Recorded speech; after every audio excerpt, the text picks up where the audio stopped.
وَاعْلَمْ أَنَّ لَهُمْ ضَمِيرًا يَقَعُ قَبْلَ جُمْلَةٍ تُفَسِّرُهُ وَيُسَمَّى ضَمِيرَ الشَّأْنِ فِي الْمُذَكَّرِ وَضَمِيرَ الْخِصَّةِ فِي الْمُؤَنَّثِ نَحْوُ قُلْ هُوَ اللَّهُ أَحَدٌ وَإِنَّهَا زَيْنَبُ قَائِمَةٌ وَيُدْخِلُ بَيْنَ الْمُبْتَدَإِ وَالْخَبَرِ صِيغَةَ مَرْفُوعٍ مُنْفَصِلٍ مُطَابِقٍ لِلْمُبْتَدَإِ إِذَا كَانَ الْخَبَرُ مَعْرِفَةً أَوْ أَفْعَلَ مِنْ كَذَا وَيُسَمَّى فَصْلًا لِأَنَّهُ يَفْصِلُ بَيْنَ الْخَبَرِ وَالصِّفَةِ نَحْوُ زَيْدٌ هُوَ الْقَائِمُ وَكَانَ زَيْدٌ هُوَ أَفْضَلَ مِنْ عَمْرٍ وَقَالَ اللَّهُ تَعَالَى كنت انت الرقیب علیہم۔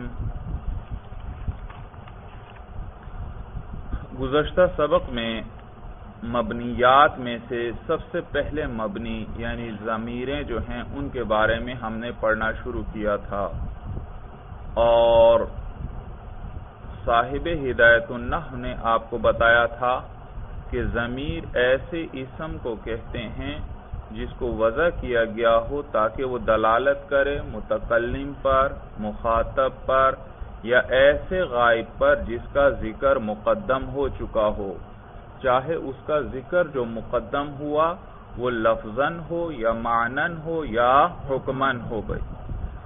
اور ذکر مقدم ہو چکا ہو لفظاً کہ اس کی پھر میں نے بتایا تھا دو صورتیں ہیں، کبھی حقیقتاً مقدم ہوگا بھائی اور کبھی تقدیراً مقدم ہوگا لفظاً بھائی۔ حقیقتاً لفظاً مقدم ہو جیسے جاءنی زید فاکرمتہ، تو یہاں زید کی طرف اکرمتہ کی ہا ضمیر راجع ہے اور زید حقیقتاً لفظوں کے اعتبار سے مقدم ہے، اور بعض اوقات تقدیراً مقدم ہوتا ہے لفظوں کے اعتبار سے، جیسے فی الدار زید۔ اب یہاں زید اگرچہ لفظوں میں تو مؤخر ہے، اور فی الدار ای ثبت فی الدار، ثبت یا ثابتن کی ضمیر زید کو راجع جو مبتدا مؤخر ہے، اور اس پر پھر اشکال ہوتا ہے کہ یہ تو اضمار قبل ذکر ہوا، تو جواب آپ پڑھ چکے ہیں کہ زید اگرچہ لفظوں میں مؤخر ہے لیکن رتبے کے اعتبار سے مقدم ہے، یا یوں کہیں جو انہوں نے ذکر کیا کہ زید لفظوں میں حقیقتاً اگرچہ مؤخر ہے لیکن تقدیراً کیا ہے، مقدم ہے، کیونکہ اس کا مقام مقدم ہے، یہ مبتدا ہے اور مبتدا خبر پر مقدم ہوتا ہے۔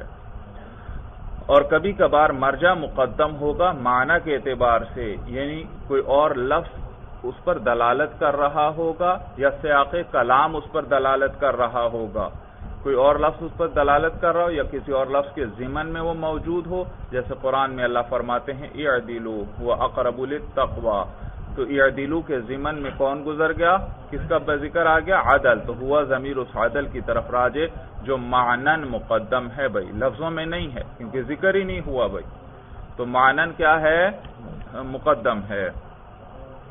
دوسری صورت معنن مقدم ہونے کی یہ تھی کہ سیاق کلام اس پر دلالت کر رہا ہو، جیسے قرآن میں اللہ فرماتے ہیں وَلِأَبَوَيْهِ لِكُلِّ وَاحِدٍ مِّنْهُمَا السُّدُسُ، وَلِأَبَوَيْهِ اور اس میت کے والدین کے لیے، لِكُلِّ وَاحِدٍ مِّنْهُمَا السُّدُسُ ہر ایک کے لیے چھٹا حصہ ہے، تو یہ وراثت کا بیان چل رہا ہے، تو سوال پیدا ہوتا ہے وَلِأَبَوَيْهِ یہ ہا ضمیر تو میت کو راجع ہے کہ میت کے والدین، اور میت کا تو یہاں ذکر ہی نہیں ہوا، تو جواب ہو گیا کہ بھئی سیاق کلام میت پر دلالت کر رہا ہے، اس لیے کیونکہ یہ وراثت کی بات چل رہی ہے، اور وراثت وہیں پر آتی ہے جہاں پر کوئی میت ہو، تو جب وراثت کی بات آ گئی تو معنن میت کا ذکر بھی آ گیا۔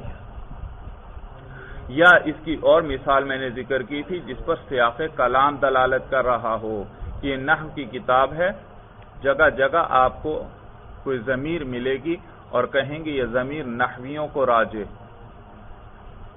یا یہ ضمیر عرب کو راجع، سوال نہ تو نحویوں کا پیچھے ذکر ہوا نہ عرب کا ذکر ہوا، تو ضمیر کیسے راجع کر دی، تو جواب یہ کہ معنن ان کا ذکر ہو چکا۔ معنن بھئی کس طرح معنن ہوا، بھئی اس لیے کیونکہ یہ عربی زبان کے ضابطے بیان ہو رہے ہیں، تو جب عربی کے ضابطے بیان ہو رہے ہیں تو عربی عرب کی زبان ہے، تو عرب کا ذکر بھی گویا ضمناً ہو چکا ہے بھائی، معنن ہو چکا ہے۔ اور نیز اسی طرح یہ نحو کے ضابطے بیان ہو رہے ہیں، تو نحویوں کا بیان بھی معنن گویا ہو چکا بھائی، جب ہو چکا تو اب اس کی طرح ضمیر لوٹانا صحیح ہے بھائی۔ اور حکمن کی مثال بھائی کہ مرجع کبھی حکمن مقدم ہوگا بھائی، میں نے بتایا تھا حکمن میں مرجع بالکل کسی حکمن کے اندر مرجع نہ لفظاً مقدم گزرا ہوتا ہے نہ معنن مقدم گزرا ہوتا ہے، لیکن حکم لگا دیا جاتا ہے کہ مرجع کیا ہے، گزر چکا ہے۔ کیوں؟ کیونکہ مجبوری ہے، وہاں پر غائب کی ضمیر لائی جاتی ہے اور اسے ضمیر شان اور ضمیر قصہ کہتے ہیں، اور آگے آنے والا جملہ کیا کرتا ہے، اس کی تفسیر۔ تو وہاں جان بوجھ کر ایسی ضمیر کو پہلے لایا جاتا ہے جس کا مرجع پیچھے گزرا ہی نہیں، نہ لفظاً گزرا ہے اور نہ معنن، کیونکہ وہاں مقصد کیا ہے، تاکہ پہلے ابہام پیدا ہو جائے، کیونکہ سننے والا جب سنے گا غائب کی ضمیر آ گئی اور مرجع تو ہے ہی نہیں، تو اس کا ذہن متوجہ ہو جائے گا، تو ابہام پیدا ہوا تو اس کا ذہن متوجہ ہوا، اور جب ذہن متوجہ ہوا تو ساتھ ہی آگے تفسیر بھی آ گئی کہ ہوا سے کیا مراد ہے، تو اب وہ تفسیر اچھی طرح ذہن میں بیٹھ جائے گی بھائی، صورت سمجھ میں آ گئی۔ تو وہاں مرجع ماقبل میں گزرا ہی نہیں ہوتا اور جان بوجھ کر اس کو لایا جاتا ہے، مرجع پہلے ہوتا ہی نہیں بھائی، کیونکہ اگر پہلے مرجع گزرا ہو تو مقصد ہی فوت ہو جائے، تو ایسے موقع پر پھر نحوی حضرات کا تو ضابطہ ہے کہ غائب کی ضمیر وہاں آئے گی جہاں پہلے اس کا مرجع گزر چکا ہو، تو پھر وہ کیا بات کرتے ہیں اپنے ضابطے کو بچانے کے لیے کہ ضمیر کا نحویوں کا تو ضابطہ کیا ہے، ضمیر کا مرجع پہلے آنا چاہیے، ضمیر بعد، تو اب اپنے ضابطے کو بچانے کے لیے وہ کیا کہتے ہیں کہ مرجع حکمن گزر چکا ہے، مرجع حالانکہ حقیقت میں تو کسی اعتبار سے بھی نہیں گزرا، بس صرف حکم لگا دیتے ہیں کہ مرجع گزر چکا ہے حکمن بھائی۔ بات اچھی طرح سمجھ میں آ گئی۔ اور پھر اس کے بعد آپ نے پڑھا تھا کہ یہ ضمیر دو قسم پر ہے، یا متصل ہوگی یا منفصل، اور متصل وہ مرفوع بھی ہو سکتی ہے، منصوب بھی اور مجرور بھی، جبکہ منفصل صرف مرفوع اور منصوب ہوتی ہے۔ پھر یہ متصل جو ہے مرفوع متصل انہوں نے مثالوں کے ذریعے بتا دیا، صرف فعل کے ساتھ ملتی ہے، فعل معروف کے ساتھ بھی اور فعل مجہول کے ساتھ بھی، جبکہ منصوب متصل فعل کے ساتھ بھی مل سکتی ہے اور حرف کے ساتھ بھی، جبکہ مجرور متصل وہ اسم کے ساتھ بھی مل سکتی ہے اور حرف کے ساتھ بھی۔ اور اس کے بعد انہوں نے ایک ضابطہ یہ ذکر کیا تھا کہ ضمیر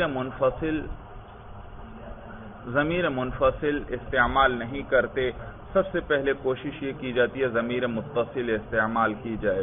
ہاں جہاں متصل کا لانا ممکن نہ رہے پھر کون سی ضمیر استعمال کی جاتی ہے، پھر منفصل استعمال کی جاتی ہے، اور کچھ جگہیں بھی ذکر کر دی تھی، جیسے ایاک نعبد، یہاں پر کیا کیا تھا کہ معمول کو عامل پر مقدم کر دیا گیا، یہ ایاک کا کیا تھا، مؤخر تھا، اس کو مقدم کیا گیا، جب مقدم ہو جائے تو پھر اب جڑنے کی یعنی اتصال کی کوئی صورت نہ رہی تو مجبوراً کون سی ضمیر لانا پڑی، منفصل۔ یا جیسے ما ضربک الا انا، یہاں پر ضمیر کو الا کے بعد ذکر کرنا تھا حصر کے لیے، جب الا کے بعد ذکر کرنا تھا تو عامل یعنی فعل اور ضمیر کے درمیان الا آ گیا، جب الا آ گیا تو دونوں الگ ہو گئے، اتصال کی کوئی صورت باقی نہ رہی تو مجبوراً کون سی ضمیر لانا پڑی، منفصل بھائی۔ یا جیسے انا زیدن، اس میں انا جو ہے ضمیر کو جڑنا چاہیے، متصل ہونا چاہیے اپنے عامل سے، لیکن عامل تو یہاں معنوی ہے، ابتدا کو تو کوئی لفظی چیز ہے ہی نہیں، کوئی لفظ ہوتا تو اسے جڑ جاتی، لفظ ہے ہی نہیں، معنوی چیز ہے، تو اور لفظ معنی کے ساتھ تو جڑ نہیں سکتا، لہذا مجبوراً منفصل ضمیر لانا پڑی۔ اور جیسے ما انت قائما بھائی، یہاں پر بھی انت ضمیر مرفوع منفصل لانا پڑا، اس لیے کیونکہ مرفوع متصل صرف فعل سے جڑا کرتی ہے، اور یہاں پر اس میں ماقبل عامل کون ہے، ما حرف ہے، تو مرفوع متصل تو صرف فعل سے ہوا کرتی ہے، حرف سے تو نہیں جڑتی، لہذا اس کو مجبوراً منفصل لانا پڑا بھائی۔ یہاں تک بات سمجھ میں آ گئی۔ اب آگے دیکھیے، وَعَلَمْ جان لے تو ان لہم ہم ضمیر راجع ہے نحوی حضرات کو، اب سوال وہی کہ بھئی نحویوں کا تو پیچھے کہیں ذکر ہی نہیں ہوا. جواب یہ کہ نحو کی کتاب پڑھ رہے ہیں، نحو کے ضابطے چل رہے ہیں، تو جب نحو کی باتیں چل رہی ہیں تو معنن نحویوں کا ذکر بھی ہو چکا بھئی، یعنی سیاق کلام اس پر دلالت کر رہا ہے. وَعَلَمْ أَنَّ لَهُمْ ضَمِيرًا يَقَعُ قَبْلَ جُمْلَةٍ، جان لے کہ نحویوں کے نزدیک ضمیر ہوتی ہے یقع قبل. بھئی میں نے ابھی آپ کو بتایا تھا حکمن ضمیر کا مرجع مقدم ہوتا ہے کبھی حکمن، اور یہ کس میں ہے؟ ضمیر قصہ اور ضمیر شان میں. وہی اب بیان کرنے لگے ہیں بھئی. میں نے بتلا دیا ضمیر قصہ اور ضمیر شان کسے کہتے ہیں. یہ ایک مبہم ضمیر ہوتی ہے اور آگے آنے والا جملہ کیا کرتا ہے؟ ان کی تفسیر کرتا ہے کہ ضمیر سے یہ مراد ہے. اور یہ مذکر کی ہو تو ضمیر شان کہلاتی ہے. شان کا معنی ہے حال، حال شان یہ ہے یعنی حال یہ ہے، حالت یہ ہے. اور اگر یہ مؤنث کی ہو تو یہ ضمیر قصہ کہلاتی ہے کہ قصہ یہ ہے. اور کہاں مذکر لائیں گے کہاں مؤنث؟ تو یاد رکھیے یہ کلام کے اندر عمدہ جو ہے اگر مذکر ہو تو ضمیر مذکر لائیں گے، اگر عمدہ جو ہے مؤنث ہو تو ضمیر مؤنث لائیں گے. عمدہ بھئی یاد رکھیے کلام کے اندر دو چیزیں ہوتی ہیں، ایک مسند اور ایک مسند الیہ، اور مسند الیہ عمدہ ہوتا ہے. مسند الیہ کیا ہوتا ہے؟ عمدہ ہوتا ہے. اور مسند الیہ کون کون ہے؟ ایک مبتدا ہے، ایک فاعل ہے اور ایک نائب الفاعل ہے. جملہ اسمیہ میں عمدہ کون؟ مبتدا. اور جملہ فعلیہ کے اندر فاعل یا نائب فاعل. اگر جملہ فعل معروف ہوگا تو فاعل آئے گا، فعل مجہول ہوگا تو نائب فاعل. تو بس یہ عمدہ ہیں تو اس کو دیکھ لو. اگر جملہ اسمیہ ہے کس کو دیکھو؟ مبتدا کو. اور وہ عمدہ ہے. مذکر ہو تو ضمیر شان لاؤ مذکر کی، اور مؤنث ہو تو ضمیر قصہ لاؤ. تو ہے دونوں ایک ہی چیز، صرف ایک مذکر کی ہے ایک مؤنث کی ہے تو نام ذرا الگ کر دیے، ایک کا نام ضمیر شان ایک کا نام ضمیر قصہ. اب دیکھیے یہی بیان کریں گے. وَعَلَمْ جان لے تو أَنَّ لَهُمْ ضَمِيرًا يَقَعُ قَبْلَ جُمْلَةٍ تُفَسِّرُهُ کہ نحویوں کے نزدیک ضمیر ایک ایسی ضمیر ہوتی ہے. دیکھو ضمیرن نکرہ ہے اور اس کے بعد کیا آیا؟ یقع فعل، تو یہ اس کے لیے کیا بنے گی؟ صفت. اسی طرح آگے جملتن نکرہ آ رہا ہے اور تفسر اس کے بعد فعل آ رہا ہے، اور نکرہ کے بعد فعل ہے تو اس کے لیے کیا بنتا ہے؟ صفت. تو دیکھیے ترجمے میں ایسا کا لفظ آئے گا وَعَلَمْ جان لے أَنَّ لَهُمْ ضَمِيرًا يَقَعُ قَبْلَ جُمْلَةٍ تُفَسِّرُهُ کہ نحویوں کے نزدیک ایک ایسی ضمیر ہوتی ہے یقع قبل جملتین جو واقع ہوتی ہے ایسے جملے سے پہلے تفسرہ جو اس کی تفسیر بیان کرتا ہے. وَيُسَمَّى ضَمِيرَ الشَّانِ فِي الْمُذَكَّرِ اور اس کو ضمیر شان کہتے ہیں مذکر میں. وَضَمِيرَ الْقِصَّةِ فِي الْمُؤَنَّثِ اور ضمیر قصہ کہتے ہیں مؤنث میں. نحو قُلْ هُوَ اللَّهُ أَحَدٌ قل ہوا، یہ ہوا کیا ہے؟ ضمیر شان. شان یہ ہے، حال یہ ہے. کیا حال ہے؟ اللہ احد، اللہ ایک ہے، اللہ یکتا ہے. بات سمجھ میں آ گئی؟ یوں کہو بات یہ ہے، بات یہ ہے سمجھنے کے لیے کہہ دیجئے بات یہ ہے کہ اللہ ایک ہے. وَإِنَّهَا زَيْنَبُ قَائِمَةٌ اور یقیناً ہاں یہ ضمیر قصہ ہے. قصہ یہ ہے زینب قائمتن کہ زینب کھڑی ہے. وہی چیز. یقیناً بات یہ ہے کہ زینب کھڑی ہے. بھائی سورج سمجھ میں آ گئی؟ تو یہ قل ہوا، یہ ہوا ضمیر اس سے کیا مراد؟ بھئی اللہ احد، یہ اسی کی تو تفسیر کر رہا ہے. ہوا سے کیا مراد ہے؟ حال یہ ہے. کیا حال ہے؟ کہ اللہ ایک. اور انہا قصہ، یہ کیا قصہ ہے بھائی؟ یہ آگے قصہ ہی کی تو تفسیر ہے. زینب قائمتن کہ زینب کھڑی ہے. اور دیکھو کلام کے اندر عمدہ مؤنث ہے زینب، تو ہا ضمیر کیا لے کر آئے؟ مؤنث لے کر آئے. بھائی بات سمجھ میں آ گئی؟ ترکیب کیجئے بھائی. قل هو اللہ احد، قل فعل امر، انت ضمیر اس کے اندر. قل کا کیا معنی ہے؟ آپ کہہ دیجئے. تو انت ضمیر اس کے اندر مرفوع محلن اس کا فاعل. اچھا، اور قل کہہ دیجئے. کیا کہہ دیجئے؟ یہ بات آگے آنے والی بات یہ مقولہ کہلاتا ہے. یہ کیا ہوتا ہے؟ مقولہ ہوتا ہے اور یہ پورا جملہ ہوتا ہے بھائی. اور پھر یاد رکھیے یہ ضمیر شان یہ مبتدا ہے. ہوا مرفوع محلن، مرفوع کیوں؟ کہ مبتدا ہے. اور محلن کیوں؟ کیونکہ ضمیر ہے. یہ مرفوع محلن مبتدا ہے. اور اس کے بعد پھر آگے پورا جملہ آئے گا اور وہاں پھر دیکھو مبتدا خبر آئیں گے. سورج سمجھ میں آ گئی؟ تو لفظ اللہ مرفوع لفظاً مبتدا ثانی، لفظ اللہ مرفوع لفظاً مبتدا ثانی. اور احد مرفوع لفظاً خبر مبتدا ثانی کے لیے. مبتدا ثانی اپنی خبر سے مل کر جملہ اسمیہ خبریہ ہو کر خبر ہوئی کس کی؟ ہوا مبتدا کی. آپ کہیں گے کہ عائد نہیں بتلایا، پورے جملے کو کیا بنایا جا رہا ہے؟ ہوا کے لیے خبر. بات سمجھ میں آ رہی ہے؟ توجہ ہے؟ تو اللہ احد پورا جملہ ہے اور اس کو خبر بنا رہے ہیں کس کے لیے؟ ہوا کے لیے. تو پورے جملے کو جوڑا جا رہا ہے ایک مبتدا کے ساتھ. تو درمیان میں ہم نے بتلایا تھا کیا ہونا چاہیے؟ ربط عائد ہونی چاہیے، عائد ہونا چاہیے. یہ عائد کی تیسری صورت آ گئی. عائد کی پہلی صورت کیا تھی؟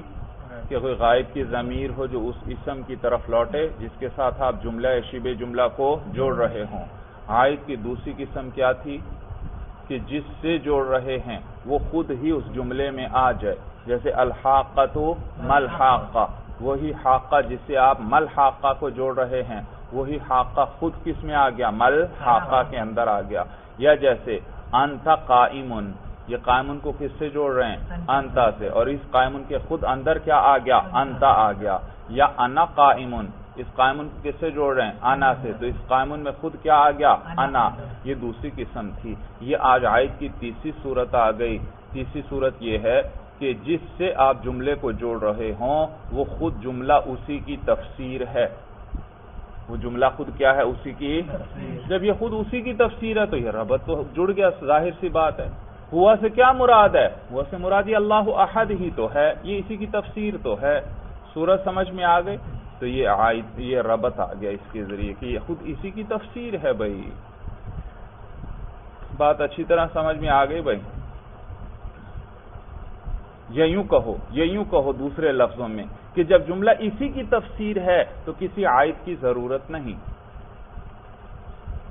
سورج سمجھ میں آ گئی؟ جب جملہ خود کیا ہے؟ اسی کی تفسیر ہے تو کسی عائد کی ضرورت نہیں، کیونکہ دونوں ایک ہی چیز ہے. ہوا کیا ہے؟ ہوا سے کیا مراد ہے؟ اللہ احد. تو دونوں ایک ہی چیز ہیں. تو یہ جملہ اسمیہ ہو کر یہ خبر ہوئی کس کے لیے؟ ہوا مبتدا اول کے لیے. مبتدا اول اپنی خبر سے مل کر جملہ اسمیہ خبریہ ہو کر یہ مقولہ ہوا قل کے لیے. کہہ دو، کیا کہہ دو؟ یہ آگے مقولہ ہے، یہ بات کہہ دو. اور مقولہ مفعول ہوتا ہے. تو یہ ہوا اللہ احد پورا کلام کیا ہے؟ مفعول یعنی منصوب محلن ہے. منصوب کیونکہ جملہ ہے نا، اور جملہ کیا ہوتا ہے؟ مبنی. تو یہ منصوب ہے محلن. تو یہ مقولہ ہوا قل کے لیے. قل فعل امر اپنے فاعل اور مفعول یعنی مقولے سے مل کر جملہ فعلیہ انشائیہ ہوا. فعل امر ہے بھائی، جملہ فعلیہ انشائیہ ہوا. ترکیب سمجھ میں آ گئی بھائی؟ جی. وَإِنَّهَا زَيْنَبُ قَائِمَةٌ. بھائی اب تو آپ ترکیب کے ماہر ہیں، یہ ترکیب آپ کو خود کرنی چاہیے. جی. ان حرف از حروف مشبہ بالفعل. آگے ہا ضمیر اعراب. بھائی ان کیا عمل کرتا ہے؟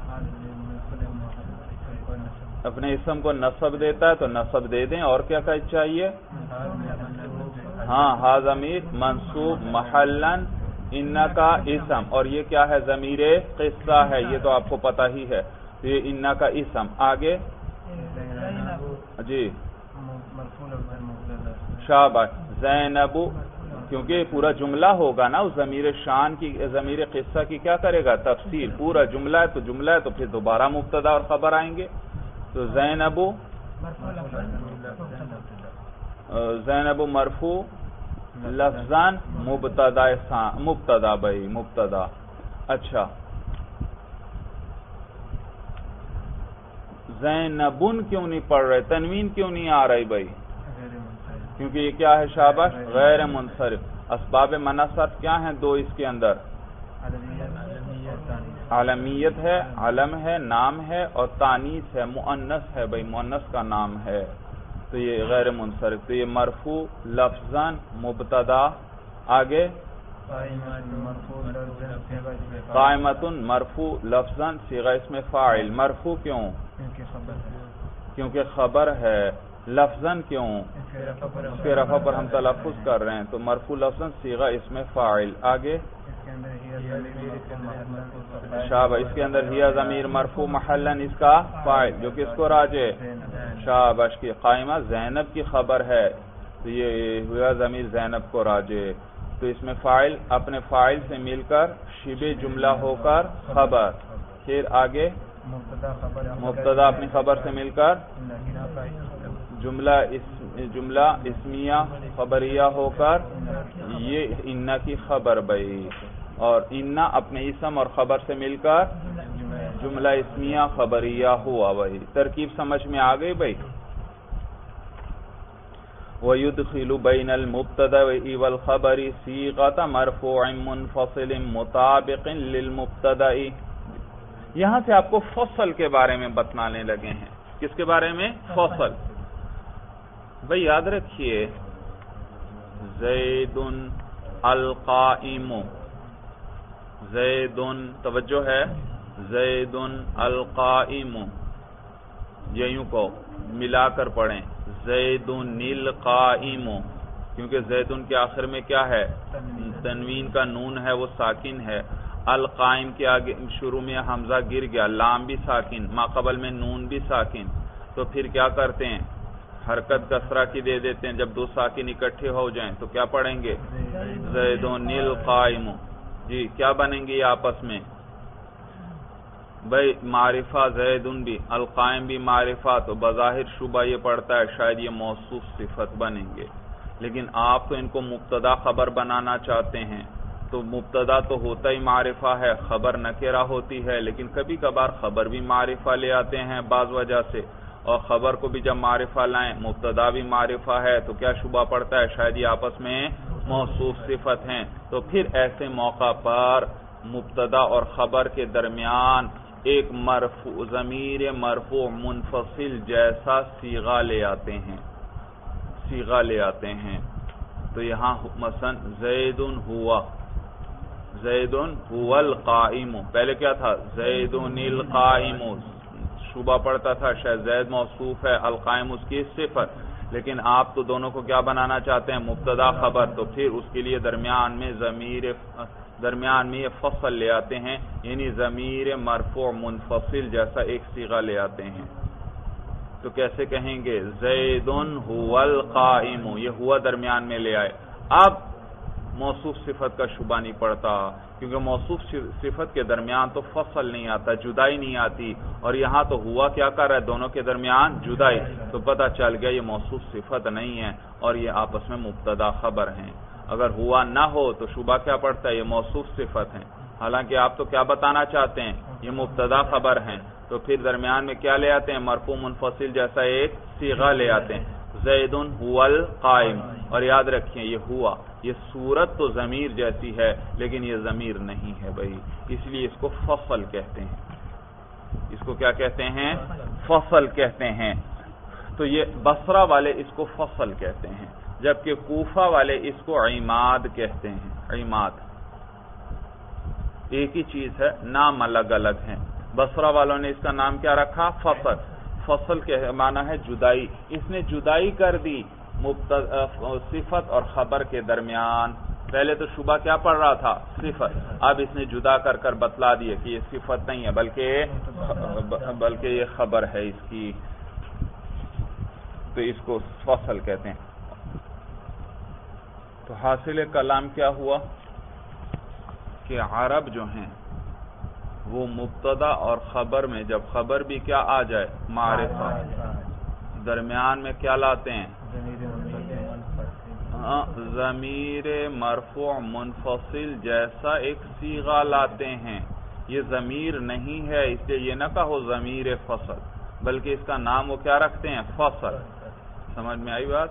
تو یہ فصل ہے اور یہ ضمیر نہیں ہے، یہ حرف ہے. اور یہ صرف کس لیے آئی؟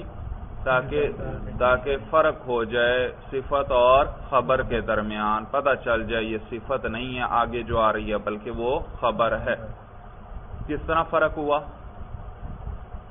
کیونکہ موصوف صفت کے درمیان تو فصل نہیں آتا، جدائی نہیں آتی، لیکن جب ہوا بیچ میں آ گیا پتہ چل گیا یہ موصوف صفت نہیں. اگر موصوف صفت ہوتے تو درمیان میں ہوا کبھی بھی نہ آتا بھائی. تو یہ ہوا نے فرق کر دیا. نیز اسی طرح اگر خبر اس میں تفضیل ہو مین کے ساتھ تب بھی یہ فصل لے آتے ہیں. مثلا میں کہتا ہوں زید افضل من عمر، زید عمر سے افضل ہے، تو یہ دیکھو افضل کیا ہے اس میں تفضیل، اور یہ مین کے ساتھ استعمال ہو رہا ہے افضل من عمر. تو اس صورت میں بھی یہ فصل کو بیچ میں لے آتے ہیں اور یوں کہتے ہیں زید ہوا افضل من عمر، ہوا افضل من عمر. تو سوال پیدا ہوتا ہے کہ بھئی ٹھیک ہے، جب خبر معرفہ تھی زید القائم، توجہ ہے، پھر تو شبہ پڑتا تھا یہ آپس میں موصوف صفت ہیں. لیکن جب خبر اس میں تفضیل ہو مین کے ساتھ زید افضل من عمر، یہاں تو افضل زید کے لیے صفت نہیں بن سکتی کیونکہ زید ہے معرفہ اور افضل کیا ہے نکرہ. حالانکہ موصوف صفت تعریف و تنکیر میں ایک جیسے ہوتے ہیں، موصوف معرفہ ہو تو صفت بھی کیا ہوتی ہے معرفہ. تو یہاں تو افضل نکرہ ہے، یہاں تو موصوف صفت کا شبہ پڑتا ہی نہیں، پھر یہاں فصل بیچ میں کیوں لاتے ہیں؟ سوال سمجھ میں آیا؟ جواب یہ کہ یہ افضل، یہ اس میں تفصیل جو استعمال ہو رہا ہے مین کے ساتھ، یہ محمول ہے اسی خبر پر جو معرفہ تھی، یہ اسی پر محمول، یعنی اس میں ہوا لاتے تھے، ہم اس میں بھی ہوا لے آئے. سوال بھئی کیوں، کیا وجہ ہے؟ وجہ یہ کہ یہ بھی اسی کی طرح ہے. یہ بھی بھئی یہ کیسے اس کی طرح ہے؟ اس میں تو صفت ہونے کا شبہ تھا، اس میں تو صفت ہونے کا شبہ ہی نہیں. جواب یہ کہ یہ اس کی طرح ہے بائیں لحاظ کہ جیسے اس پر الف لام نہیں آ سکتا اس پر بھی الف لام نہیں آ سکتا، تو یہ اس کی طرح ہوا. جب اس کی طرح ہوا تو اسی کا حکم دے دیا، اور اس میں تو ہم فصل بیچ میں لاتے تھے تو اس میں بھی کیا لے آئیں گے فصل لے آئیں گے. یہ کیسے اس کی طرح ہے کہ اس پر الف لام نہیں آ سکتا؟ یاد رکھو آگے چل کر اس میں تفضیل کی بحث آئے گی، یہ آپ کو بتائیں گے. اس میں تفضیل کے استعمال کے 3 طریقے ہیں. یا اس میں تفضیل کے ساتھ مین آ جاتا ہے افضل مین، یا اس پر الف لام داخل ہو جاتا ہے الافضل، پھر مین نہیں آئے گا، پھر الافضل. یا تیسرا طریقہ اضافت کے ساتھ کہ آگے مضاف الیہ آ جائے گا افضل القومی. تو اس میں تفصیل کے استعمال کے کتنے طریقے؟ 3. نمبر 1 مین کے ساتھ، نمبر 2 الف لام کے ساتھ، نمبر 3 اضافت کے ساتھ. جب مین کے ساتھ ہو تو پھر الف لام بھی نہیں ہوگا اور اضافت بھی نہیں ہوگا، اور جب اضافت کے ساتھ ہو تو الف لام بھی نہیں ہوگا اور مین بھی نہیں، اور جب الف لام کے ساتھ ہوگا تو اضافت نہیں اور مین بھی نہیں. یعنی ایک وقت میں ایک طریقے سے استعمال ہوگا. جب الف لام کے ساتھ ہے تو باقی 2 طریقے نہیں، اضافت کے ساتھ ہے تو دوسرے 2 طریقے نہیں، مین کے ساتھ ہے تو دوسرے 2 طریقے نہیں. صورت سمجھ میں آ گئی؟ تو جب اس میں تفضیل مین کے ساتھ استعمال ہو گیا تو اب اس پر الف لام آ سکتا ہے؟ نہیں. ابھی میں نے بتایا اس پر پھر الف لام نہیں آ سکتا. اسی طرح تو یہ بھی اسی خبر جو معرفہ خبر تھی اس کی طرح ہوا، اس پر بھی الف لام نہیں آ سکتا. کیا خبر تھی؟ زید القائم. القائم پر الف لام پہلے سے ہی داخل ہے، اب ایک اور الف لام آ سکتا ہے؟ نہیں. جب خبر پہلے سے معرفہ ہے تو اس پر ایک اور الف لام نہیں آ سکتا. اسی طرح افضل من پر بھی کیا ہے الف لام داخل نہیں. تو یہ دونوں ایک دوسرے جیسے ہوئے, اور اس میں تو فصل لاتے تھے تو پھر اس میں بھی کیا کرتے ہیں فصل لیا. بات بھی سمجھ میں آئی کہ مشکل ہو گئی اچھی طرح؟ تو کہتے ہیں وَيُدْخِلُ اَيُدْخِلُ الْعَرَبُ ہوا ضمیر کس کو راجع؟ عرب کو. عرب داخل کرتے ہیں بین المبتدا والخبر, مبتدا اور خبر کے بیچ میں کیا داخل کرتے ہیں؟ صیغۃ مرفوع منفصل, ایک ایسا صیغہ مرفوع جو کیا ہوتا ہے مرفوع ہوتا ہے, منفصل اور منفصل ہوتا ہے. دیکھا یہ نہیں کہا ضمیر مرفوع منفصل, مرفوع منفصل ضمیر داخل کرتے ہیں, بلکہ کیا کہا صیغہ مرفوع منفصل کا صیغہ, اس لیے کیونکہ اس کی صورت اگرچہ ضمیر جیسی ہے لیکن ضمیر نہیں, اس لیے صیغہ کہا کہ صورت اس جیسی ہے. تو مرفوع منفصل کا صیغہ داخل کرتے ہیں مطابق للمبتدا, جو مطابق ہوتا ہے مبتدا کے. بھئی یہ اہم بات ہے, قیمتی بات ہے. یہ جو فصل ہے نا فصل, یہ مبتدا کے مطابق ہوگی. جیسے زید هو القائم, زید مذکر واحد مذکر غائب تھا, تو یہ فصل بھی کیا لائے ہوا, واحد مذکر غائب جیسی صورت لائے.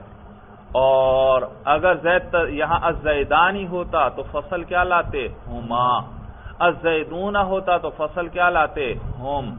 صورت سمجھ میں آ گئی؟ تو واحد کے لیے واحد, تثنیہ کے لیے تثنیہ, جمع کے لیے جمع, مذکر کے لیے مذکر, مؤنث کے لیے مؤنث, متکلم کے لیے متکلم, مخاطب کے لیے مخاطب. تو وہ جو جیسا مبتدا ہوگا اسی طرح کا اسی طرح کی یہ فصل بھی لے کر آئیں گے. اس لیے کا مطابق للمبتدا, جو مبتدا کے مطابق ہوتا ہے. اذا کان الخبر معرفتن, کب لے کر کب داخل کرتے ہیں مبتدا اور خبر کے بیچ میں اس مرفوع صیغے کو؟ اذا کان الخبر معرفتن, جب خبر کیا ہو معرفہ ہو, او افعل من کذا, یا کیا ہو افعل من کذا ہو, یعنی اس میں تفضیل مین کے ساتھ ہو. بھئی اس میں تفضیل مین کے ساتھ استعمال ہوتا ہے نا, اور مین کے بعد آگے ایک چیز وغیرہ ذکر ہوتی ہے. جیسے میں نے مثال کی ذکر کی تھی زید افضل من عمر, تو دیکھو افضل کی جگہ وہ صیغہ ذکر کر رہی ہے افعل. کون سا صیغہ افعل, اور کس کے ساتھ ہوتا ہے مین, اور مین کے بعد کیا ہوتا ہے ایک نام وغیرہ یا چیز ذکر ہوتی ہے, اس کو قضا سے ذکر کر دیا. جب خبر کیا ہو افعل من قضا ہو. سورج سمجھ, یہ افعلا میں منصوب پڑھ رہا ہوں افعلا, کیونکہ اس کا عطف ہے معرفتن پر, اور معرفتن منصوب, معطوف علیہ منصوب ہو تو معطوف بھی کیا ہوتا ہے منصوب. اور یہ معرفتن کیوں منصوب؟ کیونکہ یہ کانا کی خبر ہے. اذا کان الخبر معرفتن, کانا کیا کرتا ہے اپنے اسم کو رفع اور خبر کو نصب. تو جب خبر معرفہ ہو یا افعل من کذا ہو, افعل من کذا یعنی اس میں تفضیل ہو کس کے ساتھ مین کے ساتھ, تو پھر وہ مرفوع منفصل کا صیغہ بیچ میں لے کر آتے ہیں. وَيُسَمَّى فَصْلًا, اور اس کو کیا کہتے ہیں فصل کہتے ہیں. لِأَنَّهُ يَفْصِلُ بَيْنَ الْخَبَرِ وَالصِّفَةِ, اس لیے کیونکہ یہ جدائی کر دیتی ہے خبر اور صفت کے درمیان, یہ فرق کر دیتی ہے خبر اور صفت کے درمیان. نحو زید هو القائم, اگر یہ ہوا نہ ہوتا تو یوں لگتا زید موصوف اور القائم اس کی صفت, لیکن ہوا نے بتلا دیا کہ نہیں, القائم صفت نہیں ہے بلکہ یہ زید کے لیے خبر ہے. ترکیب کیجئے, زید هو القائم, زید مرفوع لفظاً مبتدا, آگے خبر کیا ہے القائم خبر ہے, اور یہ ہوا میں نے بتایا حرف ہے. کیا ہے حرف, یہ ضمیر نہیں ہے, لہذا ہوا. اعراب کیا, تو کہیں گے لا محل له من الاعراب, اس کا کوئی محل اعراب نہیں, کیونکہ اسم ہے ہی نہیں. اسم ہوتا تو اسم پر رفع نصب جر آتا ہے, حرف پر کبھی آتا ہے رفع نصب جر؟ حرف پر نہیں آتا بھائی. تو کیا کہیں گے, لا لفظ دہراؤ زبان سے, یاد ہونے چاہیے آپ کو, لا محل له من الاعراب. یہ دہرائیں بھائی, ہاں لا محل له من الاعراب. اچھا دوبارہ ترکیب دیکھیے, زید مرفوع لفظاً مبتدا, مرفوع کیوں کیونکہ مبتدا ہے, اور لفظاً کیوں کیونکہ اس کے رفع پر ہم تلفظ کریں, اور ہوا ہوا فصل، لا محل له من الاعراب، یہ بعد میں کہہ دیں فصل، لا محل له من الاعراب فصل. اور آگے القائم، یہ کیا بنے گی؟ خبر، القائم خبر. اور اس کے اندر کیا کریں گے؟ ہم نے ضمیر نکالنی ہے، لیکن میں نے بتایا یہ ہم قریب پہنچ گئے انشاءاللہ. یہ اگلے ہی صفحے پر شاید اس میں موصول آ رہا ہے تو وہاں اس کی ترکیب ہوگی. یہ الف لام جب آ جائے صفت کے صیغے پر، یہ القائم میں القائم، الف لام اس میں موصول ہے اور قائم یہ اس کا صلہ ہے، اور اس کے اندر جو ہوا ضمیر ہے وہ ال کو لوٹے گی، الف لام کو، الف لام کو. سورہ سمجھ میں آ گئی. اور پھر یہ موصول صلہ مل کر یہ خبر بنیں گے کس کے لیے؟ زید کے لیے. اور مبتدا خبر مل کر جملہ اسمیہ خبریہ ہوگا بھائی. وَكَانَ زَيْدٌ هُوَ أَفْضَلَ مِنْ عَمْرٍ، توجہ ہے جی، ترکیب کیجئے. کانا فعل افعال ناقصہ، توجہ ہے، مشکل تو نہیں بھائی ترکیب، بھائی وہ سب کچھ آپ پڑھ چکے ہیں. کانا یہ عمل کرتا ہے، ان یہ عمل کرتا ہے، ما لا مشابہ بھی لیسا یہ عمل کرتے ہیں، اس کے مطابق آسان ہے ترکیب بھائی. کانا فعل افعال ناقصہ. آگے زیدون مرفوع لفظاً، کانا کا اسم مرفوع کیوں؟ کانا کا اسم ہے اور کانا کا اسم مرفوع ہوتا ہے. لفظاً کیوں؟ پھر رفع پر ہم تلفظ کر رہے ہیں. آگے ہوا، یہ یوں کہیں ہوا فصل، ہوا فصل. آگے لا، ہاں اعراب بتاؤ. لا محل له من الاعراب. آگے اعراب بھائی، شاباش. افضل منصوب لفظاً، صیغہ اس میں تفضیل، منصوب کیوں؟ یہ کیونکہ کانا کی خبر ہے، شاباش، اور کانا کی خبر منصوب ہوتی ہے جی. اور لفظ اچھا تنوین کیوں نہیں پڑی اس پر؟ کیونکہ غیر منصرف ہے. کیوں؟ دو اسباب منع صرف کیا ہیں اس میں؟ ایک ہاں افضل اکرم وزن ہے، وزن فعل ہے، اور وصفیت ہے، یہ صفت ہے نا، زید کی صفت بیان ہو رہی ہے، فضیلت بیان ہو رہی ہے جی جی. تو افضل منصوب لفظاً، صیغہ اس میں تفضیل. آگے ہاں اس کے لیے ہمیں فاعل، صفت کے صیغے کے لیے بھی کیا چاہیے ہوتا ہے؟ فاعل. اور آگے تو مین عامرین جار مجرور آ رہے ہیں، آگے تو کوئی فاعل ہے نہیں، معلوم ہو اسی کے اندر کیا کرنا پڑے گا؟ ضمیر نکالنی پڑے گی. تو کون سی ضمیر؟ ہوا ضمیر. اعراب اس کا مرفوع محلن، اس کا فاعل کس کو راجع؟ جو راجع ہے کانا کے اسم کو، کیونکہ کانا کی خبر کو کانا کے اسم سے جوڑا جاتا ہے. آگے من جارہ عمرین مجرور لفظاً، مجرور کیوں؟ کیونکہ اس پر حرف جر داخل ہے، جار مجرور مل کر متعلق ہوئے افضل اس میں تفضیل کے ساتھ. شاباش. اب سمیٹیے بھائی. افضل اس میں تفضیل، افضل اس میں تفضیل اپنے فاعل اور متعلق سے مل کر شبہ جملہ ہو کر کانا کی خبر، کانا اپنے اسم اور خبر سے مل کر جملہ فعلیہ خبریہ ہوا. ترکیب سمجھ میں آ گئی بھائی جی. ترکیب بہت آسان ہے، بس ذرا توجہ کریں، اب آپ کے لیے بہت آسان ہے انشاءاللہ. دوسری مثال ذکر کر رہے ہیں. وقال اللہ تعالی، اور اللہ قرآن میں فرماتے ہیں کنت انت الرقیب علیہم. جی رقیب نگہبان، کنت انت الرقیب علیہم، آپ ان پر نگہبان ہیں. جی ترکیب کیجئے. کنت فعل افعال ناقصہ. جی ہاں یہ تاش ساتھ جڑی ہوئی ہے، کانا کا اسم اس کے ساتھ جڑا ہوا ہے. ہاں کیا کہیں؟ شاباش. تا ضمیر مرفوع محلن، کانا کا اسم ہے، جی مرفوع کیوں؟ شاباش، کیونکہ کانا کا اسم مرفوع ہوتا ہے. آگے انتا. جی کس سوچ میں ڈوب گئے؟ جلدی بتاؤ بھائی. انتا بھائی پتہ چل جانا چاہیے آپ کو. کونتا کانا کا اسم گزر گیا کہ نہیں گزر گیا؟ اور الرقیبہ یہ کیا ہے؟ اس کا نصب آپ کو بتا رہا ہے. یہ کیا ہے؟ یہ کانا کی خبر ہے. اس پر نصب آپ کو پتہ چلا یا نہیں بھائی؟ تو معلوم یہ ہے درمیان میں کیا آ گیا؟ فصل ہے. فصل ہے یہ وہی مرفوع ضمیر جیسی شکل ہے لیکن ضمیر نہیں. اور بتایا تھا یہ مبتدا کے مطابق ہوتا ہے، اسی جیسا ہوتا ہے. تو یہاں مبتدا مخاطب کا ضمیر ہے تو اس کی صورت بھی کیا آ گئی؟ مخاطب کی ضمیر جیسی. جی تو انتا فصل لا محل له من الاعراب. شاباش. آگے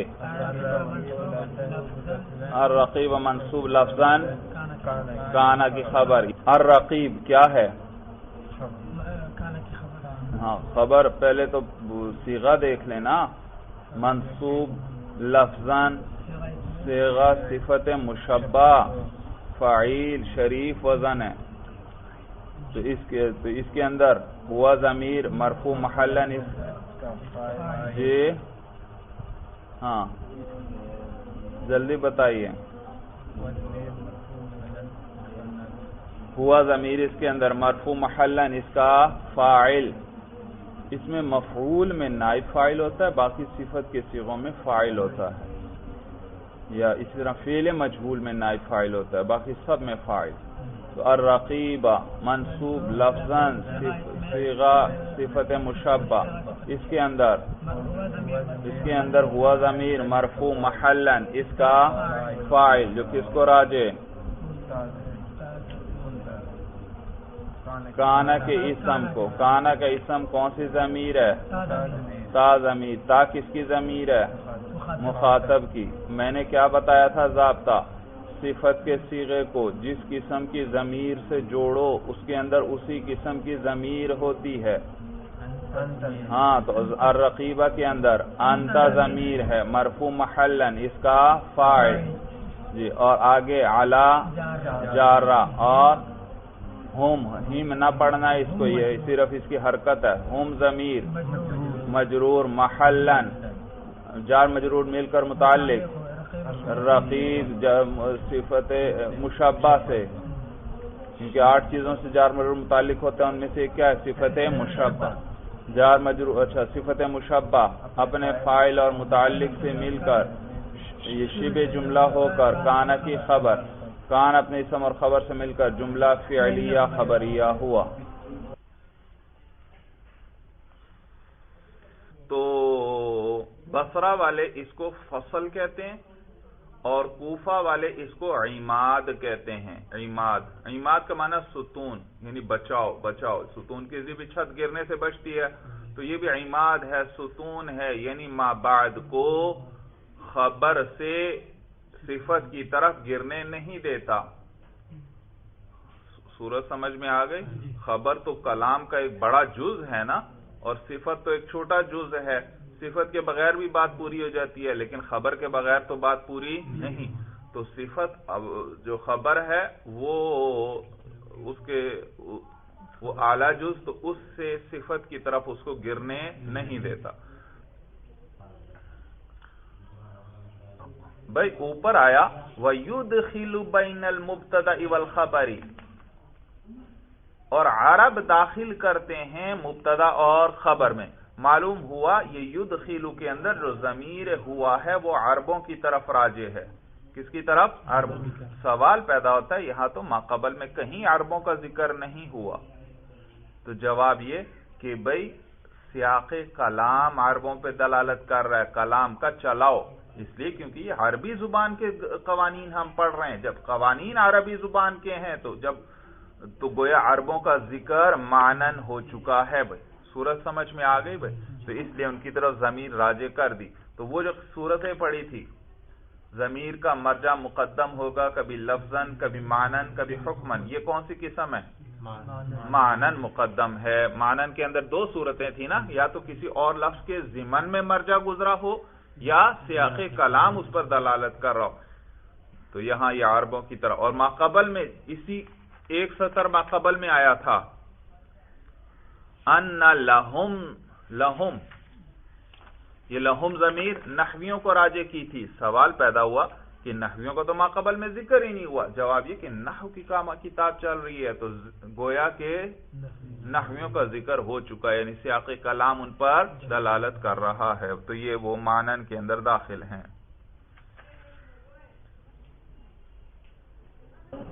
فصل اسماء الاشارۃ ما وضع لیدل علی مشار الیہ وہی 5 الفاظ لستۃ معان. اسماء اشارہ کے بارے میں اب بیان کر رہے ہیں. کہتے ہیں اسماء اشارہ ما وہ اسم ہے وضع جس کو وضع کیا گیا ہو لیدل علی مشار الیہ تاکہ وہ مشار الیہ پر دلالت کرے. مشار الیہ جس کی طرف اشارہ کیا جائے. بھائی ہاذا آپ کہتے ہیں ہاذا جس چیز کی طرف اشارہ کریں گے ہاذا اس پر دلالت کرے گا. مثلا ہاذا نے آپ کی طرف ہاذا کے ذریعے آپ نے کتاب کی طرف اشارہ کیا تو اس نے کس پر دلالت کی؟ کتاب پر. ہاذا کہہ کر آپ نے قلم کی طرف اشارہ کیا تو ہاذا نے کس پر دلالت کی؟ قلم پر. بھائی تو جس چیز کی طرف اشارہ کریں گے وہ مراد ہوگا. یہی بیان کریں ما وضع جس کو وضع کیا گیا ہے لیدل علی مشار الیہ تاکہ دلالت کرے مشار الیہ پر. مشار الیہ کسے کہتے ہیں؟ جس کی طرف اشارہ کی. وہی 5 الفاظ لستۃ معان اور یہ 5 الفاظ ہیں 6 معانی کے لیے. بھائی توجہ ہے 5 الفاظ یعنی 5 قسم کے الفاظ ہیں. کتنے ہیں؟ ہاں 5 لفظ نہیں ہے 5 قسم کے لفظ ہیں. بھائی اچھا بھائی 5 الفاظ ہیں معنی کتنے؟ 6. یاد رکھو دراصل معنی 6 تھے. دیکھو جو مشار الیہ ہے کون؟ وہ یا مفرد مذکر ہوگا یا تثنیہ مذکر ہوگا یا جمع مذکر. اسی طرح یا مشار الیہ مفرد مؤنث ہوگا یا تثنیہ مؤنث یا جمع مؤنث. تو کل کتنی سی صورتیں ہوئیں؟ 6. لیکن ان 6 میں سے جو جمع مذکر اور جمع مؤنث ہیں ان کے لیے ایک ہی اس میں اشارہ استعمال ہوتا ہے. تو کتنے ہو گئے؟ 5 ہو گئے. تو اس لیے کہا معنی 6 ہیں لیکن الفاظ کتنے ہیں؟ 5 ہیں. اور 5 سے مراد 5 الفاظ نہیں ہیں 5 قسمیں ہیں کیونکہ کئی ہیں. ایک کے لیے مفرد مذکر کے لیے کئی ہیں، تثنیہ مفرد مذکر کے لیے کئی ہیں، مفرد مؤنث کے لیے کئی ہیں. تو قسمیں گویا کتنی ہیں؟ 5 قسمیں ہیں. 6 قسم کے معانی ہیں اور الفاظ کتنے اس کے لیے؟ 5 قسم کے. یہ معنی ہے وہی 5 الفاظ لستۃ معان اور یہ 5 قسم کے الفاظ ہیں 6 معانی کے لیے. اور وہ وذالک اور وہ یہ ہیں ذا للمذکری. ذا کس لیے آتا ہے؟ واحد مذکر کے لیے. یہ جو آپ پڑھتے ہیں نا ہاذا یہ وہی ذا ہے. شروع میں ہا بڑھا دی. بھائی یہ آگے چل کر خود بھی آپ کو بتائیں گے کہ ان کے شروع میں کبھی ہا لگا دیتے ہیں. ہاں نہ بھی لگائیں آپ صرف یہ کہہ دیں ذا کتابن یہ کیا ہے؟ کتاب ہے. آپ کا کلام صحیح ہے لیکن عموماً کیا لگا دیتے ہیں؟ ہا لگا دیتے ہیں شروع میں. تو وہ الفاظ یہ ہیں آپ ذکر کر رہے ہیں. ذا للمذکری ذا کس لیے آتا ہے؟ واحد مذکر کے لیے. وزانی وزینی لمثناہ اور زانی اور زینی لمثناہ. ہا ضمیر راجع ہے مذکر کو لمثنى المذکری. اور زانی اور زینی مذکر کے تثنیہ کے لیے. مذکر مفرد ہو تو ذا، تثنیہ ہو تو زانی اور زینی. بھئی زانی کہاں استعمال کریں گے؟ زینی کہاں استعمال کریں گے؟ کہتے ہیں بھئی حالت رفعی میں زانی استعمال کریں گے، حالت نصبی جری میں زینی استعمال کریں گے. سورج سمجھ میں آتا کیا بات ہوئی؟ بھئی جیسے تثنیہ تھا رجلانی، حالت رفعی میں کیا کہتے تھے؟ رجلانی. اور نصبی جری میں رجلین. یہاں بھی اسی طرح حالت رفعی میں کہیں گے زانی اور حالت نصبی جری میں زینی کہیں گے. تثنیہ مذکر میں اس طرح ہے. اس پر فوراً آپ کے ذہن میں اشکال آئے گا کہ یہ بحث تو چل رہی ہے مبنی کی، اور مبنی وہ ہے جو بدلتا نہیں، اور رجلانی اور رجلینی تثنیہ وہ تو معرب میں گزرا تھا، وہ تو معرب ہے، تثنیہ تو کیا ہے؟ معرب ہے، معرب کی حالت بدلتی ہے، مبنی کی حالت تو نہیں اور یہاں آپ ہمیں خود بتا رہے ہیں حالت رفعی میں زانی اور حالت نصبی جری میں وہ الف کس سے بدل گیا؟ یا سے بدل گئی، تو معلوم ہو یہ تو معرب ہے، اور ذکر کس میں کر رہے ہیں آپ؟ مبنی کے اندر، تو اس کو تو معرب کہنا چاہیے، آپ اس کو مبنی کیوں کہتے ہیں؟ کہتے ہیں نہیں بھائی یہ مبنی ہی ہے، یہ کیا ہے؟ تو سوال پھر یہ بدل تو رہا ہے، پھر کیسا مبنی ہے؟ مبنی تو نہیں بدلتا۔ اشکال سمجھ میں آ رہا ہے؟ جواب یہ کہ نہیں بھائی آپ غلط سمجھے، بات دراصل یہ ہے زانی لفظ ہی الگ ہے، زینی لفظ ہی الگ ہے۔ وہاں کیا تھا؟ اسی رجلانی، اسی کا الف کس سے بدلتا تھا؟ یا سے۔ یہاں زانی لفظ ہی الگ ہے، حالت رفعی میں یہ زانی والا لفظ استعمال کر لیتے ہیں، اور زینی لفظ ہی الگ وضع کیا گیا ہے، حالت نصبی جری میں یہ والا لفظ لا کر استعمال کر لیتے ہیں۔ تو جب آپ حالت نصبی جری میں کہتے ہیں زینی، تو یہ وہ زانی کی الف نہیں بدلا، یہ لفظ ہی الگ ہے، وہ لفظ وضع ہی کیا تھا؟ وہ والا زانی، اور یہ وضع ہی کیا ہے؟ زین۔ اس کو وضع کیا ہے مقام رفع میں اس کو استعمال کرنا، اور زینی کو استعمال کیا ہے حالت نصبی جری میں اس کو استعمال کرنا، تو یہ وہی الف نہیں بدل رہا، یہ دونوں لفظ ہی الگ ہیں۔ ہاں ان کی تثنیہ کے ساتھ مشابہت ہے، لیکن یہ اتفاقاً آ گئی، یہ تثنیہ ہے نہیں، صورت یہ یعنی یہ وہ تثنیہ نہیں ہے جس کا الف کس سے بدلتا ہے؟ یا۔ بات سمجھ بھی آئی کہ نہیں آئی؟ وہاں کیا ہوتا ہے تثنیہ میں؟ رجلانی، اسی رجلانی کا الف حالت نصبی جری میں کس سے بدلتا ہے؟ یا سے۔ یہاں پر ایسا نہیں ہے کہ اسی زانی کا الف بدلے، بلکہ زانی لفظ ہی الگ ہے، اس کو وضع اس طرح کیا گیا ہے کہ اس کو مقام اس کو رفع والی جگہ استعمال کرنا ہے۔ اسی طرح ایک اور لفظ الگ باقاعدہ وضع کیا گیا، اور وہ کیا ہے؟ زینی، اور اس کو کس لیے وضع کیا تھا کہ اس کو کہاں پر استعمال کرنا ہے؟ حالت نصبی جری میں۔ تو یہ وہی زانی نہیں بدلتا، بلکہ یہ لفظ ہی الگ ہے۔ بات سمجھ میں آ گئی بھائی؟ تو کہتے ہیں وزانی وزینی لمثناہ، زانی اور زینی جو ہے مذکر کے تثنیہ کے لیے ہیں، وتا وتی وزی وتہ وزہ وتہی وزہی للمؤنث، یہ سارے مؤنث کے لیے ہیں، یعنی واحد مؤنث کے لیے۔ بھائی میں نے ابھی آپ کو بتایا تھا یہ 5 الفاظ ہیں، 5 الفاظ کا کیا معنی تھا؟ واحد مذکر، واحد مذکر کے لیے، اور تثنیہ مذکر، پھر واحد مؤنث اور تثنیہ مؤنث، اور جمع دونوں کے لیے ایک ہی لفظ استعمال ہوتا ہے، اسی لیے تو 5 لفظ کہا ہے انہوں نے، تو وہ جمع کو آخر میں اکٹھا ذکر کریں گے۔ تو پہلے واحد مذکر کو ذکر کیا، پھر تثنیہ مذکر کو، اب واحد مؤنث کو ذکر کریں گے، پھر تثنیہ مؤنث کو۔ بھائی تو کہتے ہیں وتا وتی وزی وتہ وزہ وتہی وزہی للمؤنث، یہ کس لیے ہے؟ مؤنث کے لیے۔ بھائی میں نے اسی لیے کہا تھا 5 الفاظ نہیں ہیں، 5 قسم کے الفاظ ہیں۔ دیکھو کتنے سارے لفظ آ گئے، لیکن یہ ساروں کو ایک ہی شمار کرتے ہیں، کیونکہ یہ سب کس لیے ہیں؟ واحد مؤنث کے لیے، تو یہ ایک قسم ہے سارے۔ وتانی وتینی لمثناہ، یہ مثناہ کے آخر میں جو ہا ضمیر ہے یہ مؤنث کو راجع، اور تانی اور تینی مؤنث کے تثنیہ کے لیے، لمثناہ ای لمثنى المؤنث، تانی اور تینی مؤنث کے تثنیہ کے لیے۔ یہاں پھر وہی اشکال ہوتا ہے کہ تانی حالت رفعی میں استعمال ہوتا ہے، تینی کس میں؟ حالت نصبی جری میں۔ تو سوال پھر تو یہ معرب ہوا، جواب نہیں، تانی لفظ ہی الگ ہے اور تینی لفظ، ان کو وضع ہی اس طرح کیا گیا ہے، تانی کو حالت رفعی کے لیے وضع کیا گیا ہے اور تینی کو حالت نصبی جری کے لیے، اور تثنیہ کے ساتھ جو ان کی مشابہت ہو رہی ہے وہ اتفاقاً ہو گئی۔ بھائی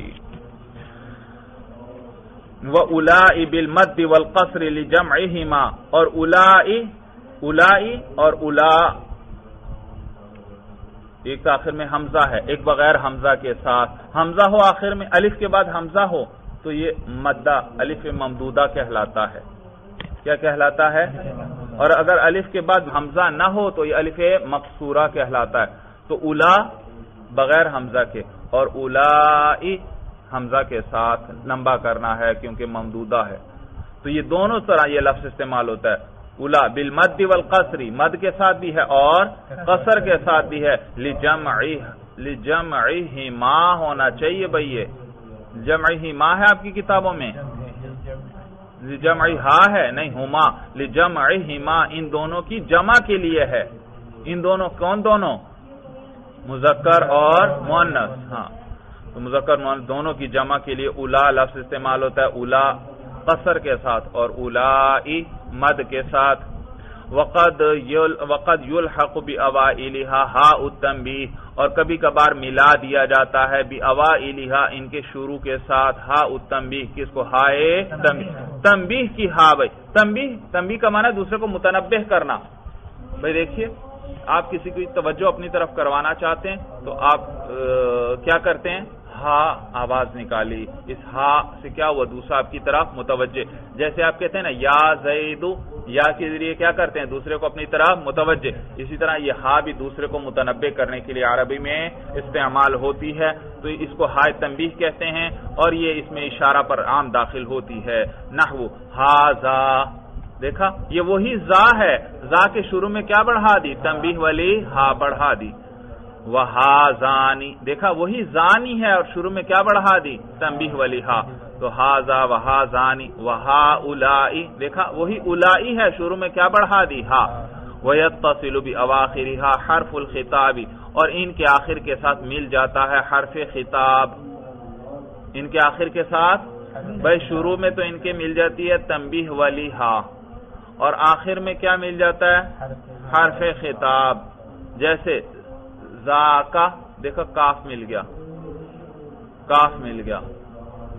وہو ایضا خمسۃ الفاظ لستۃ معانی، اور وہ حرف خطاب بھی 5 الفاظ ہیں 5 معانی کے لیے، 5 الفاظ ہیں 6 معانی کے لیے۔ نحو مثال کے طور پر کا، کما، کم، کی، کن، کی اور کما دونوں کے لیے ایک جیسا ہے، اس لیے اس کو دوبارہ ذکر نہیں کیا، اور کننا، کتنے الفاظ ہو گئے؟ 5، کا، کما، کم یہ مذکر کے لیے، اور کی، کما، کننا یہ مؤنث کے لیے، لیکن کما دونوں میں ایک جیسا ہے اس لیے اس کو 2 دفعہ ذکر نہیں کیا، اسی لیے کہا 5 الفاظ ہیں، کیونکہ کما تسنیہ والا دونوں میں مشترک ہے۔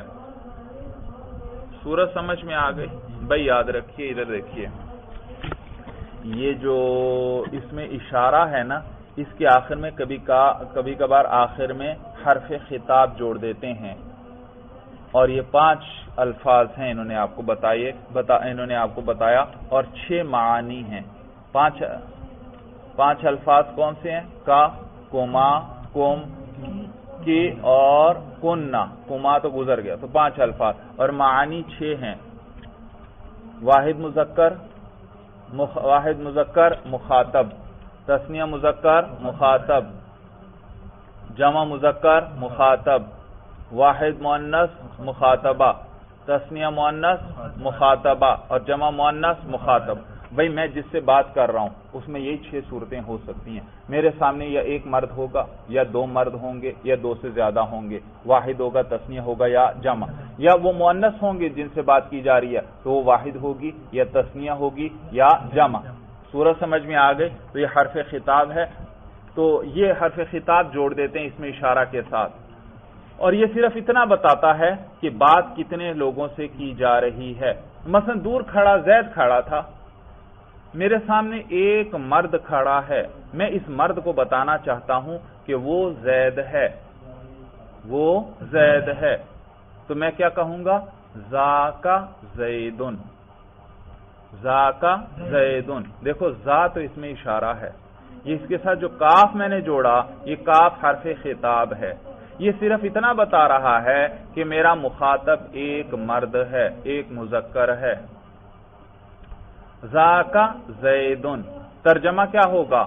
وہ زید ہے، یہ کاف کا ترجمہ نہیں ہوگا، معلوم ہو یہ حرف ہے، اگر حرف نہ ہوتا تو اس کا بھی ترجمہ ہوتا۔ یہ صرف اتنا بتا رہا ہے کہ میرا مخاطب کیا ہے؟ ایک مرد۔ اگر میرے سامنے 2 مرد ہوتے اور میں نے اشارہ اسی زید کی طرف کرنا ہے، میں کیسے کہوں گا؟ ذاکما زیدن، ترجمہ وہی ہوگا، وہ زید ہے، ذاکا زیدن تب بھی وہی ترجمہ، ذاکما زیدن وہ زید ہے وہی ترجمہ، ذاکم زیدن پھر بھی وہی ترجمہ وہ زید ہے، ذاکی زیدن وہ زید ہے، ذاکما زیدن وہی ترجمہ، ذاکن زیدن وہ زید ہے، ترجمہ سب کا وہی ہے۔ اور یہ جو آخر میں کا، کما، کم، کی، کما، کن آ رہا ہے، ان کا ترجمہ نہیں ہو رہا، معلوم ہوا یہ حرف ہیں۔ صورت تو ضمیر جیسی ہے لیکن ضمیر نہیں، یہ حرف ہیں، ان کا ترجمہ نہیں ہوتا۔ یہ صرف اتنا بتاتے ہیں کہ آپ کا مخاطب کون ہے۔ جب میں نے کہا ذاک زیدن، آپ سمجھ گئے میں کتنے لوگوں کو بتا رہا ہوں؟ ایک مذکر کو۔ میں جب کہتا ہوں ذاکما زیدن، ترجمہ کیا ہوگا؟ ذاکما زیدن وہ زید ہے، ترجمہ وہی ہے، لیکن میں کتنے لوگوں کو یہ بتا رہا ہوں؟ وہ دو مذکر ہیں۔ میں کہتا ہوں ذاکم زیدن، ترجمہ کیا ہوگا؟ وہ زید ہے، لیکن میں کتنے لوگوں کو یہ بتا رہا ہوں؟ معلوم ہے میرے پاس 3 یا زیادہ مرد کھڑے ہیں مذکر، میں ان کو بتا رہا ہوں وہ زید ہے۔ میں کہتا ہوں ذاکی زیدن، کیا معنی؟ وہ زید ہے، یہ میں کس کو بتا رہا ہوں؟ ایک عورت۔ کیسے پتا چلا آپ کو ایک عورت ہے؟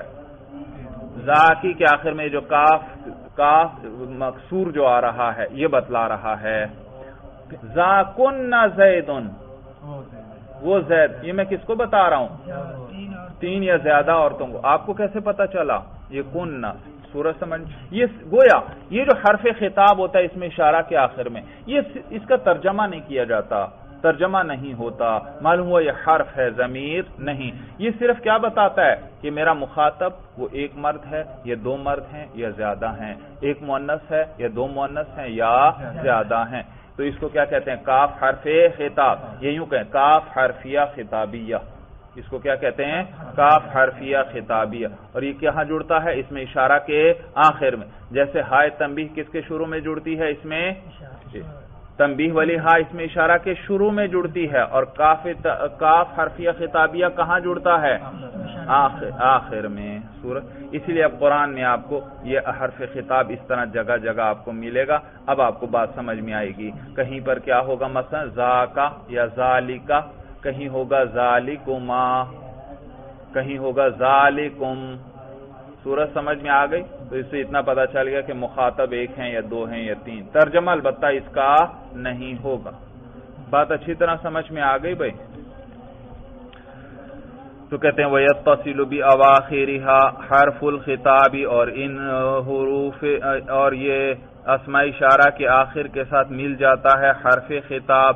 وَهُوَ أَيْضًا خَمْسَةُ أَلْفَاظٍ لِسِتَّةِ مَعَانٍ، اور یہ بھی 5 الفاظ ہیں 6 معانی کے لیے، نحو مثال کے طور پر کا، کما، کم، کی اور کننا۔ فَذَلِكَ خَمْسَةٌ وَعِشْرُونَ، تو یہ 25 ہو گئے، تو یہ 25 ہیں۔ الحاصل من ضرب 5 فی 5، جو حاصل ہوتے ہیں 5 کو 5 میں ضرب دینے سے۔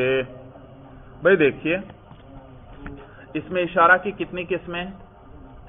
5 قسمیں۔ کون کون سی؟ شروع میں بتایا تھا۔ جمع کے لیے تو دونوں کے لیے ایک ہی لفظ استعمال ہوتا ہے، البتہ واحد مذکر کے لیے، تثنیہ مذکر کے لیے، واحد مؤنث کے لیے، تثنیہ مؤنث کے لیے، اور آخری جمع، دونوں کی جمع، مذکر اور مؤنث دونوں کی جمع۔ تو یہ 5 قسم کے لفظ ہیں، اور ان سب کے ساتھ یہ حرف خطاب جڑتا ہے۔ کس کے ساتھ؟ اور حرف خطاب کتنی قسم کے؟ 5 قسم کے۔ تو پہلی قسم کیا تھی اس میں اشارہ کی؟ واحد مذکر، واحد مذکر، اس کے ساتھ 5 قسم کے حرف خطاب جڑ گئے۔ کتنی قسمیں ہو گئیں؟ 5۔ اگلی قسم کیا ہے؟ تثنیہ، تثنیہ کے ساتھ بھی 5 جڑ گئے، کتنے ہو گئے؟ 10۔ تو اسی طرح واحد مؤنث کے ساتھ بھی 5 جڑ گئے، 15، اور تثنیہ مؤنث کے ساتھ بھی 5 حرف خطاب جڑ گئے، 20، اور جمع کے ساتھ بھی 5 جڑ گئے، تو کتنے ہیں؟ 25۔ تو 25 لفظ بن جاتے ہیں۔ سورج سمجھ میں آ گئی؟ یہ معنی ہے فَذَلِكَ 25، تو یہ 25 ہیں۔ الحاصل من ضرب 5 فی 5، جو حاصل ہوتے ہیں 5 کو 5 میں ضرب دینے سے۔ وہی، اور وہ یہ ہیں بھائی، اب کچھ مثالیں ویسے ذکر کریں۔ ذاک الی ذاکن، ذاکا سے لے کر ذاکن تک. کیسے؟ ذاکا، ذاکما، ذاکم، ذاکی، ذاکما، دوبارہ بے شک ذکر کریں یا نہ کریں، اور ذاکن و ذانیکا. یہ ذانیکا کیا تھا؟ تسنیہ نا، تسنیہ تھا.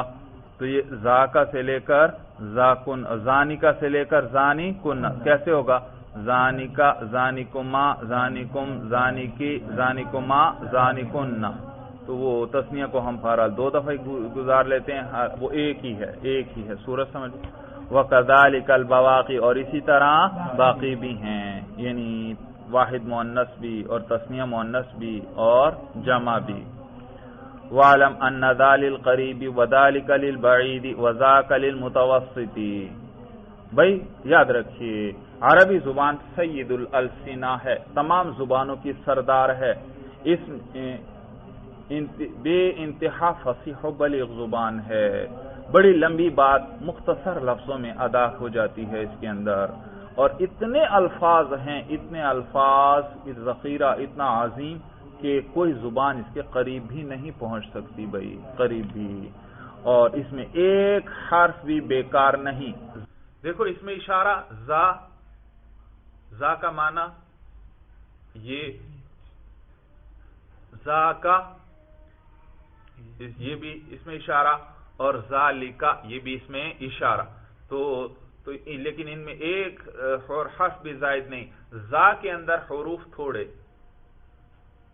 زال اور الف، تو یہ قریب کے لیے ہے. ذالکا اس میں حروف زیادہ، کیا حروف اس میں 4. ذالکا میں حروف کتنے؟ 4. آپ یہ نہ کہیں ذالکا میں تو حروف 3 ہے، زال، لام، کاف. نہیں، تلفظ کا اعتبار ہے. ذالکا، زال کے بعد الف پڑھ رہا ہوں یا نہیں پڑھ رہا میں؟ تو زال، الف، لام، کاف، کتنے حروف؟ 4. اور ذاکا اس کے اندر کتنے حروف؟ 3. تو جس میں حروف کم وہ قریب کے لیے، جس میں حروف سب سے زیادہ وہ دور کے لیے، اور جس میں حروف متوسط وہ متوسط کے لیے. تو ذا قریب کے لیے. زید قریب ہو تو میں کہوں گا ذا کا، زید قریب ہو تو میں کہوں گا ذا زیدن یا ھذا زیدن. زید اگر دور ہوا تو میں کہوں گا ذالکا زیدن، اور اگر درمیان متوسط ہوا تو ذاکا کہوں گا. سورج سمجھ میں آ گئی؟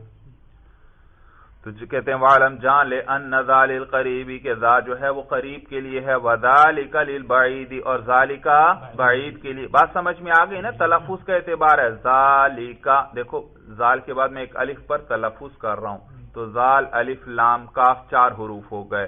تو ذَلِكَ بعید کے لیے ہے. وَذَاكَ لِلْمُتَوَسِّطِ اور ذَاكَ جس میں 3 حروف ہیں وہ کس کے لیے ہے؟ متوسط. سوال پیدا ہوتا ہے کہ مصنف نے ترتیب صحیح نہیں رکھی. پہلے قریب کے بعد متوسط آنا چاہیے تھا، پھر اس کے بعد بعید آنا چاہیے تھا.